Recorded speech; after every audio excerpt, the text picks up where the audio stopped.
Thank you very much, Julie K. Brown, for joining us on Objections. Very often when authors are on the show, usually the camera is pointed to a copy of the book. I will make sure that the viewers see it because it's an excellent book, Perversion of Justice, and we're going to talk about that a lot right now. Obviously, it's a story about Jeffrey Epstein and your Watershed reporting on the Jeffrey Epstein saga. But as I read it, it is also, to me, reads like a love letter to journalism. You let readers into your process. Can you talk to me about that aspect of it? How much you wanted to shed light for readers on the work that journalists do?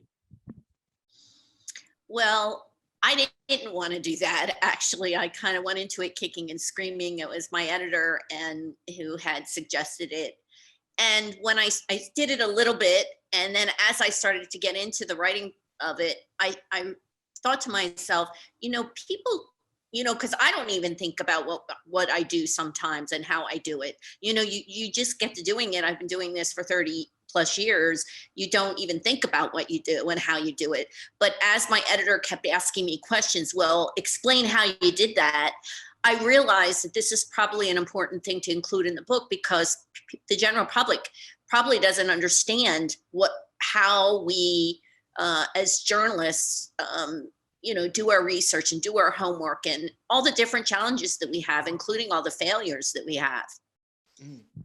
Well, one of the reasons that I start off with that question is because it seems to me that, and want to get your thoughts on it, is part of the reason that Jeffrey Epstein got away with it for so long is that stories like this take an extraordinary amount of work, which anyone who reads your book can see. The amount of time that it takes to find out the identity of some victims, to find out if they would be willing to speak, to travel, to do records requests.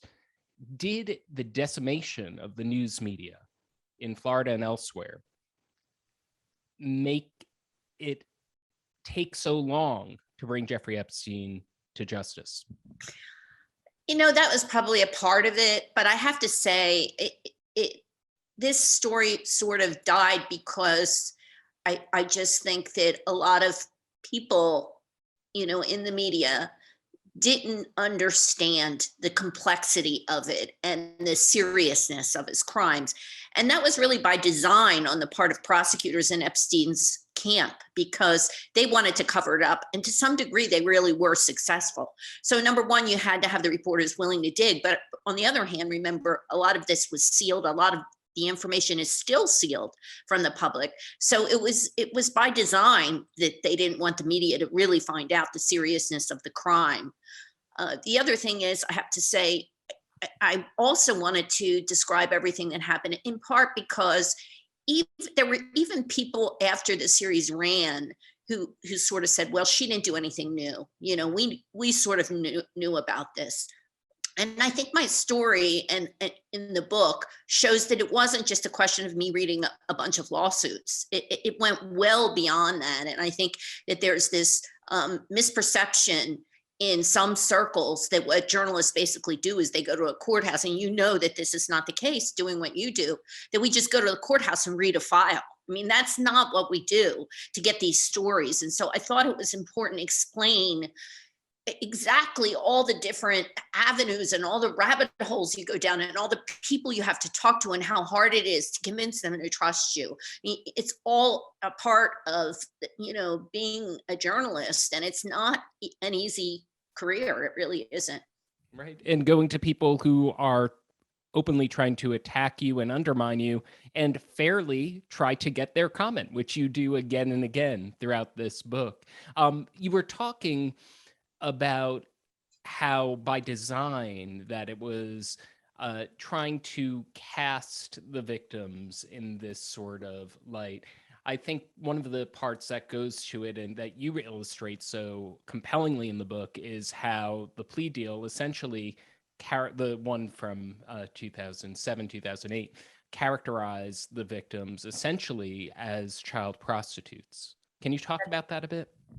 Yeah, and it's sort of curious after all these years that no one seemed to look at that and say, well, there's something really wrong with this, because quite frankly, there's no such thing as child prostitution. Back in 2007 and 2008, however, in Florida, there were still laws on the book making it a crime if you were a minor and engaged in prostitution. But here's the thing, even though that was on the books, what Epstein and his co-conspirators did was, it was not a transactional sexual arrangement. It wasn't like, I'm going to pay you $200 for sex. He used fraud and coercion to get these girls to do this. He did not tell them what was really going to happen. He used other girls to lure them in, and he basically, they used the spiel that he was going to give, they were only being hired to give him a massage. So to characterize this, even back then when it was legal for a minor to have sex, you know, for money, to characterize this as prostitution was totally wrong from the beginning. Right. And as you say, the entire concept, given what we know about coercion and consent of child prostitution, you know, it doesn't exist. In terms of the news of the week, we're coming across two, maybe even three big items broke in the Jeffrey Epstein story this past week, one of which was one of the victims who you spoke to, whose story you first told, Virginia Giuffre Roberts, has sued Prince Andrew. What do you think is going to happen in terms of the development of that story that has been in the background for a long time? Well, of course, this is going to be interesting, considering, first of all, he doesn't live in the United States, so it'll be interesting to see how they're going to be able to, you know, to litigate this when, you know, you have such a high-powered, you know, leader, you know, person in royalty that lives, you know, across the ocean. You know, how do you litigate that, number one? And number two, I think that we could kind of get an idea of what's going on, what will happen if they're able to litigate it, based on the lawsuit that Virginia Giuffre, who just filed the suit against Prince Andrew, she previously filed a lawsuit against Ghislaine Maxwell, who is now, of course, awaiting trial on sex trafficking charges here in the United States. But she was Epstein's, one of his alleged recruiters. So in the case that she had with Ghislaine Maxwell in 2016, it essentially started as a defamation case, but what it really was an effort to prove that what Epstein and Maxwell were doing were sex trafficking minors. So in order to prove the defamation part of the case, they also had to prove that Maxwell essentially was, you know, engaging in sex trafficking. So I think part of it is going to be that they're going to have to show that the prince had to know what Epstein and Maxwell were doing in order for this case to really, I think, be completely successful. And of course, Ms. Giuffre's lawsuit against Ghislaine Maxwell is what led to the open records battle that the Miami Herald and you brought to a head and pushed a lot of this into the public domain. Do you think that as a result of that fight and that victory, the court record, so if Prince Andrew participates in the proceedings, there will be more transparency, more openness? No. No, because we've had to fight so hard to get every single little document that we've gotten, and now it's getting more and more, instead of becoming more and more transparent, the process is becoming less transparent because so many people are involved now. When we first sued, you know, the little old Miami Herald down in here in Miami, and Julie Brown, who is she, you know, the courts in New York said, here, you can have the documents. Basically, the first judge said no, but then we appealed it to the Circuit Court of Appeals. That's where we won, and we got a whole boatload of documents. Those documents were released the day before Epstein was found dead. we got a lot of stuff then, but ever since that big records dump, it's been trickling little by little. And ironically, some of the stuff that we got back in 2019, was it 19?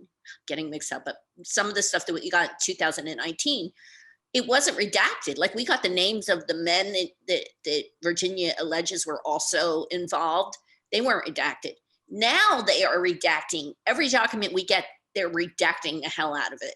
So even though we already know, like, they're giving us documents they already released before, but they're redacting it. This is how crazy this whole process is. So we just have to look up the document they gave us back then and find what the names are. I mean, it's silly. I mean, I think one, and don't quote me on this, it might have been I think it was the Daily Beast actually took one of those documents and brilliantly figured out what was redacted based on the index at the end, because everything, of course, remember that story, and I believe, in fact, it was the Daily Beast. Yeah, I mean, it was great sleuthing. It was. They've done a couple. They've covered this story very well, by the way, and so it's interesting that now there are so many people with their eyes on this story, and all these people have their own lawyers and their own interests, and they are putting pressure on the courts to keep these documents under seal and under wraps, or heavily redacted.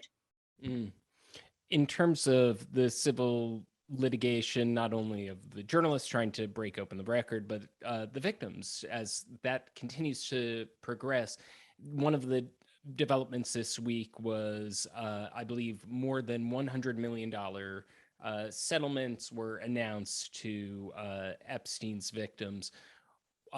There is still litigation going ahead, particularly with the Crime Victims' Rights Act. What's the lay of the land there?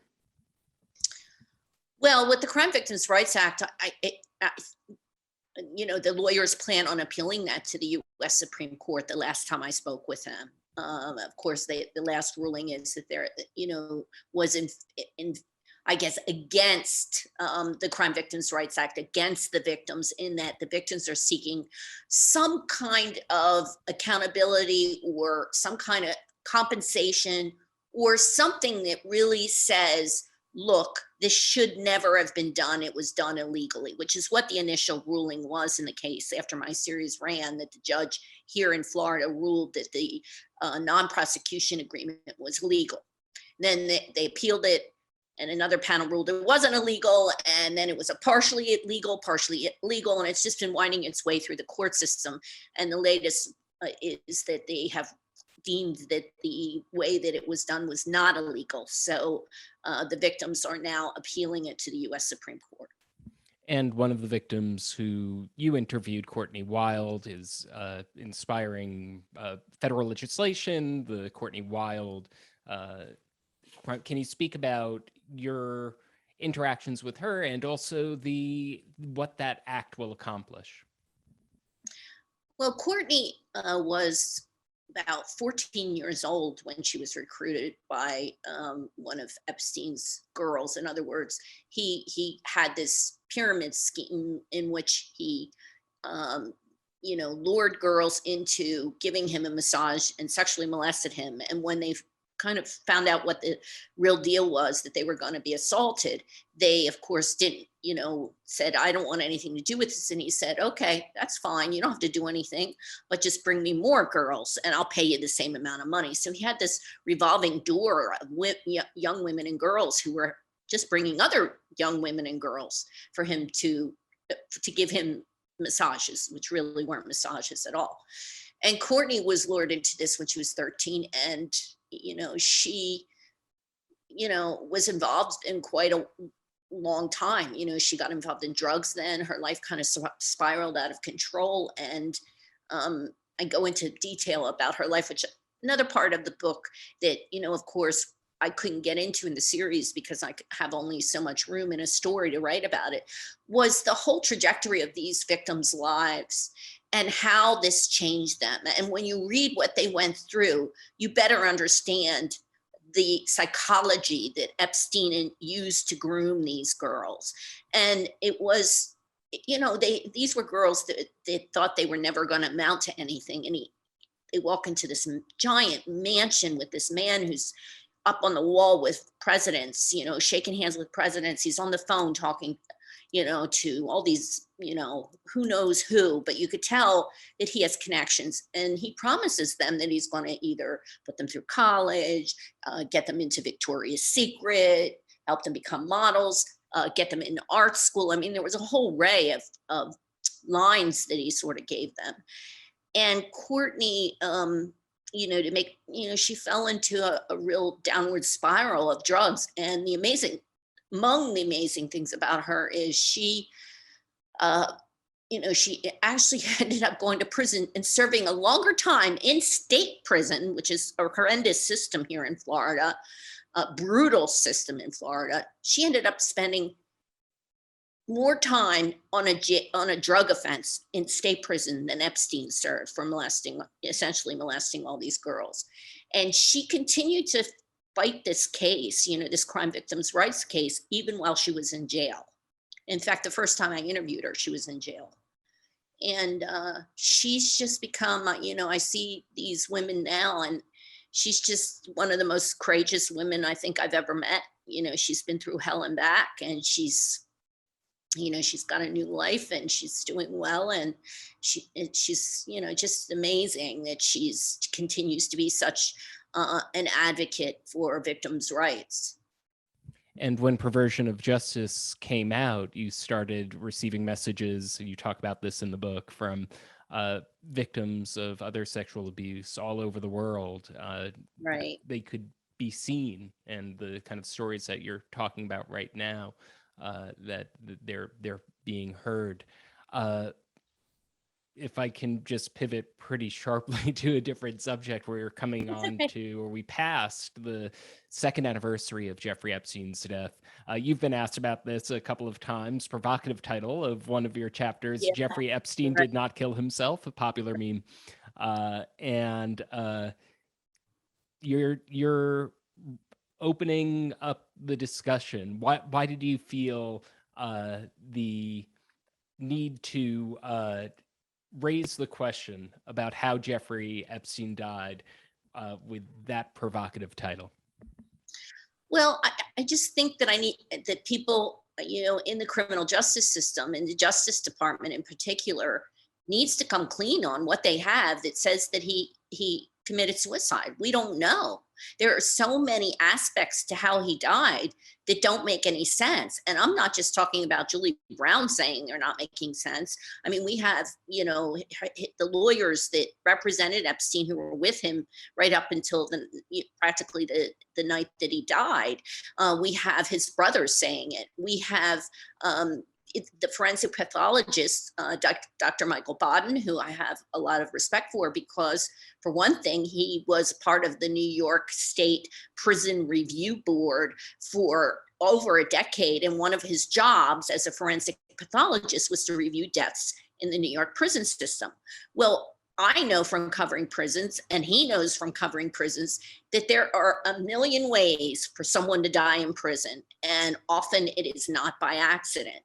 And I'm not saying it's not possible that this was, some kind of an assisted suicide, but I find it hard to believe, just like most of the world, I think, that, you have a man who's pretty small, able to lean forward with a sheet around his neck, tied to his top bunk, and pull himself so hard that he breaks 3 bones, not 1 bone, but 3 bones in his neck. At the same time, of course, the guards are asleep, the cameras aren't working, the cellmate was taken out, just a few hours before that. I mean, and even now, why are they giving the 2 corrections officers who were on duty a plea deal? They just gave them a plea deal, which means that they're going to keep quiet now about what happened. So it also averts a trial and public disclosure there. That's exactly right. And it's sort of the story of the Epstein story, because this is how it all, it got covered up before. I think the questions are legitimate to ask. What evidence do you have? This is a person who was a high profile prisoner in a prison that El Chapo didn't even escape out of.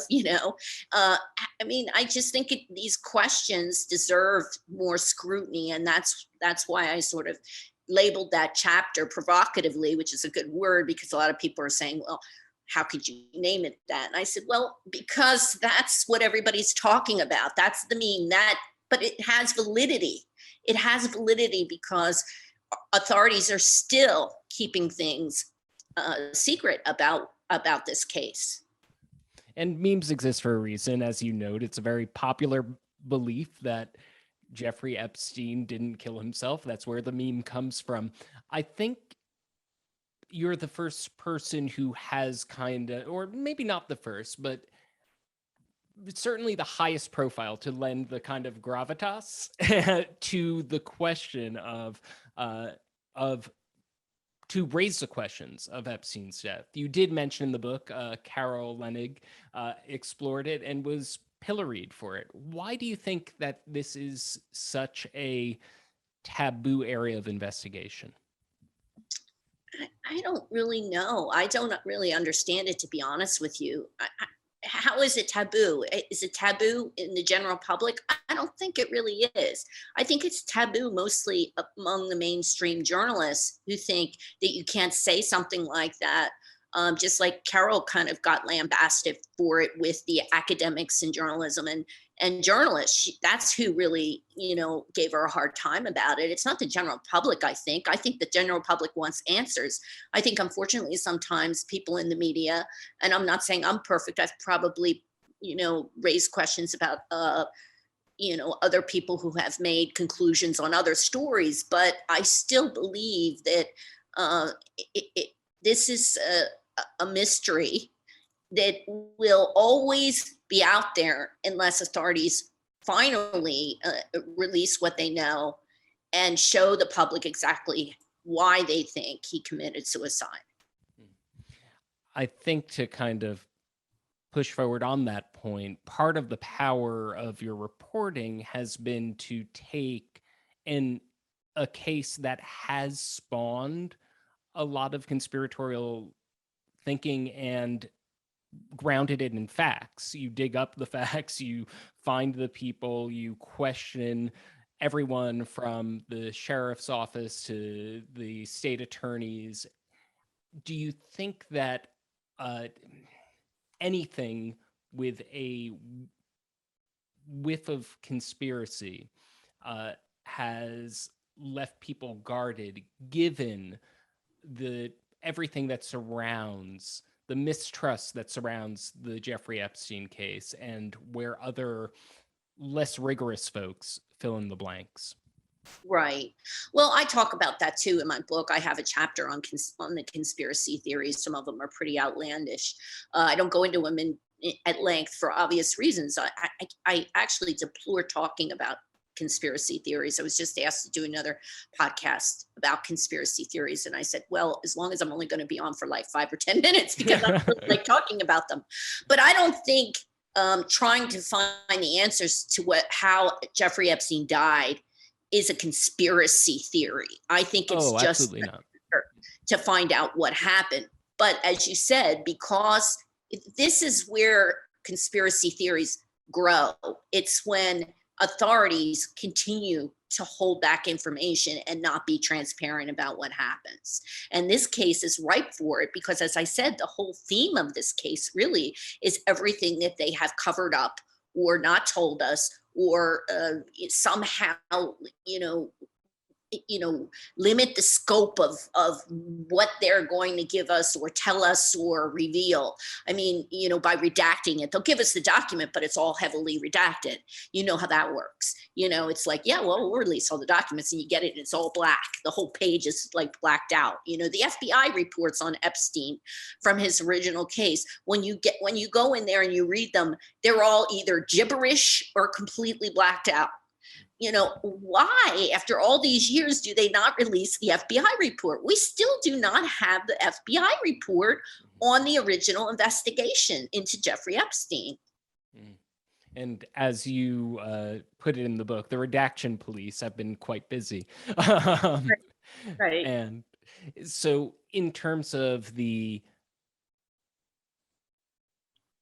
what are the biggest, where do authorities need to come clean the most? What are the, if you had a top five, obviously we need the FBI report. Right. Um, That would be a great start. And, members of Congress can certainly, demand that report be made public, because as long as they're not doing that, people are always going to believe that there's some Pizzagate group or something, some bizarre group of pedophiles. I mean, you see it on Twitter all the time. There's a bizarre group of pedophiles roaming the country. They're all run by very wealthy, important people and politicians. I mean, they just need to come clean with some of this information. And I think that it will quell a lot of the conspiracy theories surrounding this case. But as you said, what are the top things? Well, it's the police report. It's the documents that are in the Ghislaine Maxwell, Virginia Giuffre case, which are still being kind of, we're suing. We've spent probably hundreds of thousands of dollars on trying to get these files. It's, more information about how he died. I think that, the DOJ did an investigation into whether there was any improprieties, so to speak, in the prosecution of Epstein. I found that the report was lacking in a couple of key ways. I got no feeling that they ever investigated, for example, these prosecutors' finances to see whether they somehow economically in later years benefited. Now, of course, they could have done that, but there's no evidence that they did. And, we just do not know whether there was any kind of a quid pro quo involved in giving him this deal. And I think that the investigation by the Justice Department doesn't really answer that question. And in terms of finances, I remember the first press conference for when Jeffrey Epstein was arrested. My question to then U.S. Attorney Jeffrey Berman is Jeffrey Epstein a billionaire? His response, no comment. So there's a whole issue of finances that we know nothing about in terms of this economy. And in fact, is a very important issue when we're contextualizing the 100 million or so that he has paid to survivors. In terms of the Ghislaine Maxwell trial, it's coming up very soon, toward the end of the year. What are your expectations? If I can just speak very broadly.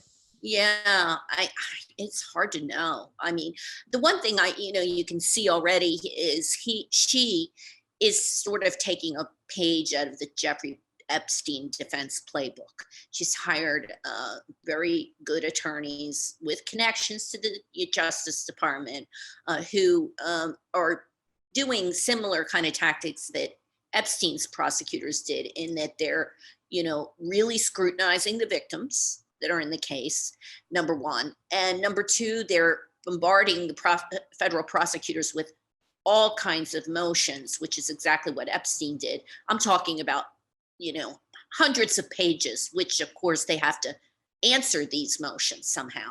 And that bogs down the whole process by doing that, gives them more time, so to speak, so that the defense attorneys more time, in a sense, to come up with another kind of loophole, perhaps, that they can find so that she will somehow get off on at least some of these charges.